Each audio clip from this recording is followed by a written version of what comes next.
शिवपाल ने ओवैसी से सीधे सीधे पूछ लिया ऐसा सवाल कि बीजेपी के खड़े हो गए कान और सपाइयों में भर गया जोश।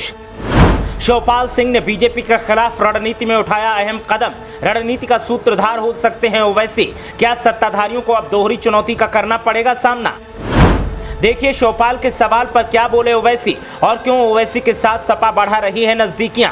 क्या कोई नया फॉर्मूला हो गया है तैयार?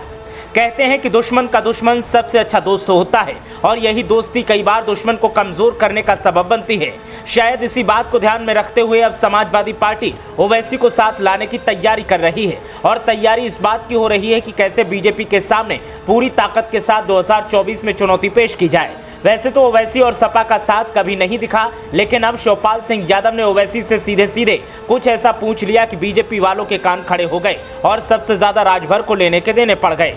क्योंकि एक वक्त था जब राजभर भागीदारी मोर्चा बना रहे थे जिसमें ओवैसी को सर्वे सर्वा रखा जा रहा था, लेकिन बाद में ये मोर्चा बनते बनते टूट गया और राजभर सपा की साइकिल पर सवार हो गई। तभी से ओवैसी राजभर को मजस चखाने के मूड में हैं। इधर राजभर अब साइकिल से उतरकर कमल को सूंघ रहे हैं। ऐसे में अब सपा भी राजभर को चुनौती देने की तैयारी कर रही है। ऐसे में सपा को लगता है कि अगर ओवैसी उसके साथ आ जाएं तो फिर वोट बैंक का बिखराव भी नहीं होगा और राजभर को चुनौती देने में भी मजा आएगा।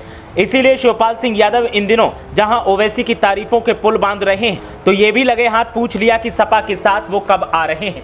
दरअसल लोकसभा चुनाव से पहले देश भर में सियासत तेज हो गई है। विपक्षी दल बीजेपी से लड़ने के लिए एकजुट हो रहे हैं। मीडिया रिपोर्ट्स के अनुसार अब समाजवादी पार्टी के नेता शिवपाल सिंह यादव ने ऑल इंडिया मजलिसे इत्तेहादुल मुस्लिमीन प्रमुख असदुद्दीन ओवैसी से संपर्क किया है। शिवपाल यादव ने उन्हें सपा के साथ हाथ मिलाने का न्योता दिया है।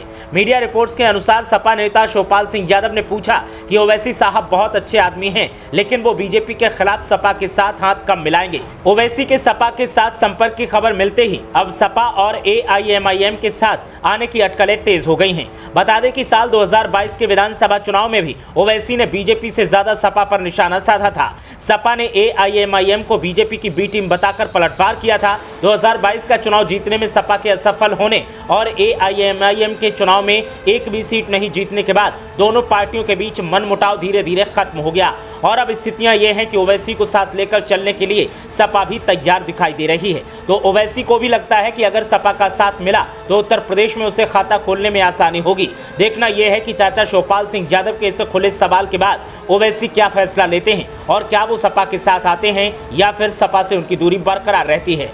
Bureau report, Saif live.